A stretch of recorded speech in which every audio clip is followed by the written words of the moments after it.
மற்ற ஆப் மாதிரி இல்லாம தட்சால் ட்ரிப் சிட்டியை தவிர தமிழகம் முழுவதும் எல்லா டவுன்லயும் இருக்கு. லோக்கல்ல மட்டும் இல்லாம ரெண்டல், அவுட் ஸ்டேஷன் ட்ரிப் டியூட்டின்னு எல்லா டவுனுக்கும் போகலாம். கீழே டிஸ்கிரிப்ஷன்ல இருக்க லிங்கை கிளிக் பண்ணி தட்சால் ட்ரிப்பை டவுன்லோட் பண்ணி. பொன்னேரி நகராட்சியில் சேதமடைந்த சாலையை சீரமைக்க கோரி அப்பகுதி மக்கள் நகராட்சி அலுவலகத்தை முற்றுகையிட்டு வாக்குவாதத்தில் ஈடுபட்டதால் பரபரப்பு ஏற்பட்டது. திருவள்ளூர் மாவட்டம் பொன்னேரி நகராட்சியில் உள்ள 22 மற்றும் 23வது வார்டுகளில் சாலைகள் சீரமைக்கப்படவில்லை என கூறப்படுகிறது. இந்நிலையில் சேதமடைந்த சாலையை சீரமைத்து தரக்கோரி பலமுறை நகராட்சி ஆணையரிடம் மனு அளித்துள்ளனர்.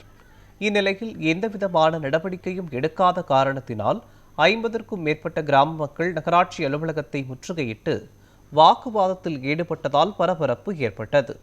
சாலையை உடனடியாக சீரமைக்காவிட்டால் சட்டமன்ற தேர்தலை புறக்கணிப்பதாக தெரிவித்தனர்.